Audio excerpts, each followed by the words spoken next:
at his phone because he did have breaking news, and Dan Graziano is going to tell us what it was. Dan, what was the breaking news? Trent Williams and the 49ers have agreed on a contract restructure. This is according to his agency. They say it's 2 years, $50 million, with $37 million fully guaranteed and a $22 million signing bonus. So if anybody had any concern about Trent Williams leaving the 49ers over a contract dispute, he's locked in for this year, and I would imagine he'll play till the wheels fall off. Yeah, that's right. He remains.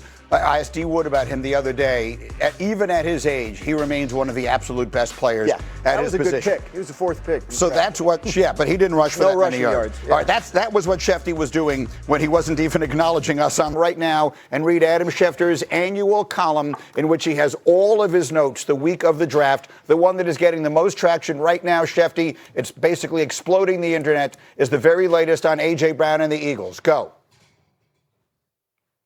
A trade is tracking to happen between the Philadelphia Eagles and the New England Patriots post-June 1. Post-June 1, because that's when the Eagles can split up A.J. Brown's salary cap charge and not be crippled financially by making the trade now. That is why you will not get a trade of A.J. Brown to the New England Patriots or anywhere else during draft week, when a lot of other deals will be made. And the Philadelphia Eagles very well may have another trick or two up their sleeve this week in terms of a deal for a veteran player that's out there. Their general manager, Howie Roseman, always scouring, looking, searching for that next deal, and it wouldn't be a surprise to see him pull off another trade aside from the A.J. Brown trade this upcoming week. They have been talking to the Vikings about Jonathan Grenard in the past. It seems like those talks have lost some steam. We'll see if there's another player out there that captures the Eagles' attention and they're able to pull that off. But for the time being, I think the Eagles and Patriots both have to operate as if a trade for A.J. Brown is likely to get done post-June 1. The Patriots will get the receiver that they've wanted, and the Eagles obviously have been preparing for this, trading for wide receiver Dontavian Wicks and signing wide receivers Hollywood Brown and Elijah Moore. Okay, fascinating. Schefter, stay right where you are. We'll obviously need you for a lot of the conversation here. Worth taking both sides of this, the Philadelphia side of it. Dan, I mean, we have watched this develop, and it makes me feel when this trade happens, absent anything else, I'll be happy because it means that all the things that I thought I was seeing, I was not crazy, right? That what we were watching was an unhappy player for whatever reason. Exactly. Like A.J. Brown was just an unhappy, for whatever reason, whether it's the relationship with the quarterback or the way he was used in the offense or whatever it is. There's only one hard, fast rule, and that is if a player is reading a book on the sideline during a game, he's not enthralled with what's going on. So what does this mean when they trade A.J. Brown away from a Philadelphia standpoint? That the relationship had run its course, and Philadelphia can still be a very good offense if they don't have A.J. Brown. How?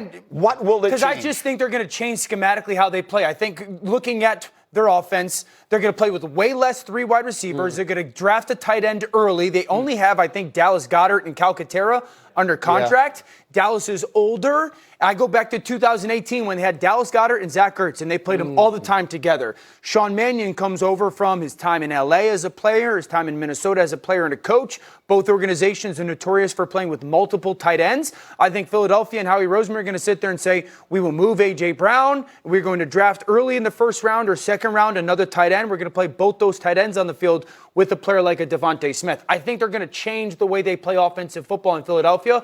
And yes, it would all fall back on can the quarterback operate it at a high level. And that's going to be the big thing is you're talking about them running a completely different system. We talk about it for Jalen Hurts. That's been the one thing that happens to him every single year. He's learning and having to run a completely different system. This offense that he will run under Sean Mannion, he has never run anything like it.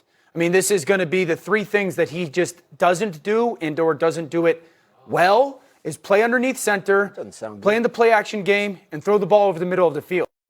So that's why the loss of A.J. Brown is going to be, I guess, felt more initially because of the style of football they want to play. And this is another sign that they're moving towards just getting out of the shotgun world, getting out of the RPO, and playing a little bit more of this style of offense that we're seeing kind of dominate in the league. And that's going to be an entire offseason of learning that system, getting under center, throwing the ball over the middle, all the things that we've talked about. So that's another piece of it for the Philadelphia Eagles. Yes, the A.J. Brown piece of it, let all of that go. But now all the players there have to learn this new system. Yeah. And you're saying can still be a really good offense. Totally. You got to go out there and do it now, Totally. execute it. I think no one could argue that the Eagles didn't get what they hoped to get out of the A.J. Brown acquisition.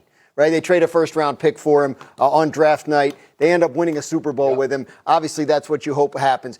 This is a GM in Howie Roseman who has now built two separate Super Bowl champion teams, two separate builds. Right? And so if you're the Eagles, you're thinking ahead. You're thinking, yeah, we may have to take a lump or two putting in a new offense this year, changing offensive line coaches after so much time, et cetera. But you're thinking, we need to be ahead of it rather than wait till it goes bad on us. And I think that's what they're saying. Plus, by the way, they're not going to just give A.J. Brown away for a fourth-round pick. I think when June 2nd rolls around and we see the return on this trade. Well, Jalen Waddle went for the 30th pick of the draft. Yeah. And more, and another, like a third or something like that. But you're talking about next year picks, obviously, Correct. since this is going to happen after the draft. But that's the draft everybody wants in anyway.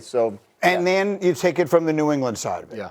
And what I think, if I'm a Patriots fan, I'm delirious. I'm so excited about this because that's a team that last year, they had the kind of run that could delude you into thinking you're better than you are. They played 2 playoff games. One was Houston in bad weather, and the opposing quarterback just had the worst day of his life. Yeah. And then the second one, they played a team without their quarterback. And then they go to the Super Bowl and they get beat badly. They were a really good team. They have a young quarterback who's terrific, who's developing. The best thing you could do for him is get him A.J. Brown. And I think the addition of A.J. Brown would give them a top 3 pass-catching group in the AFC. And I argue the best trio. You know, Cincinnati's going to sit at the top. You were making a point because of 1-2. T and Jamar are just so good. Yeah. But who outside of, New England now with New England, if you get A.J. Brown, you got Romeo Doubs, you got Kayshon Boutte, who took a huge step last year. That's a pretty good trio. And you still have Kyle Williams, and you still have Pop Douglas. So I think just from a pass-catching group perspective,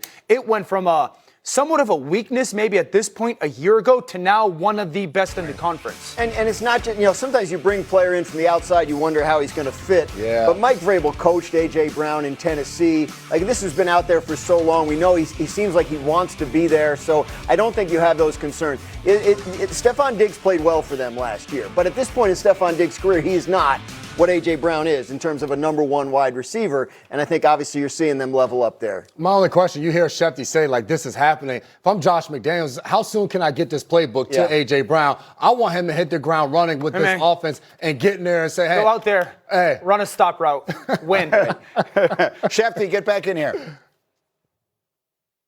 Listen, you can't go this far down the road. Both sides can't acknowledge their talks. You can't shop A.J. Brown during the season and then think that it's possible to bring him back to Philadelphia. I think both sides now, with this being draft week, have to operate as if this trade is going to happen post-June 1. It won't happen this week, but it sounds like the Patriots are absolutely committed to re-engaging right around June 1st, and it sounds like this trade is absolutely tracking to happen. New England fans, you said it, delirious. You talked about last year looking at your team saying, all right, we're not where we're supposed to be or where we think we are.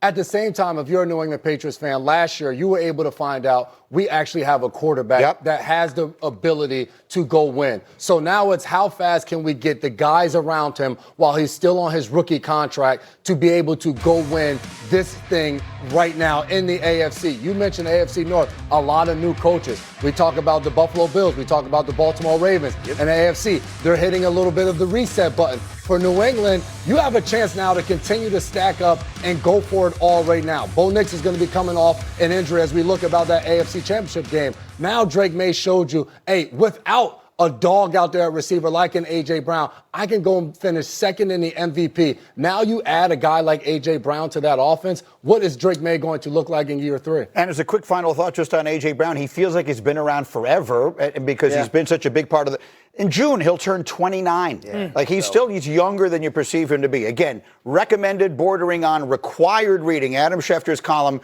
which is up on ESPN.com right now, is probably breaking something as we speak.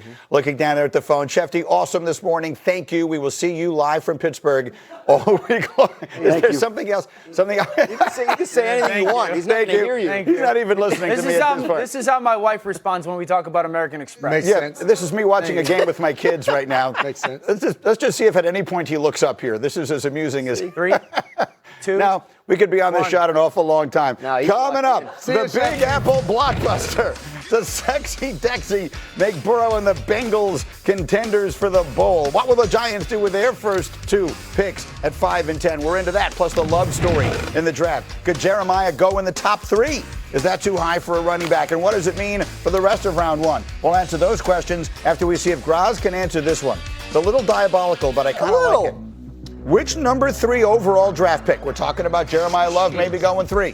Playoff career. Which number 3 pick had the most rushing yards in his playoff career? The answer is next. And by the way, Shefty was tweeting breaking news. What do you got? We'll have it for you next. What is it?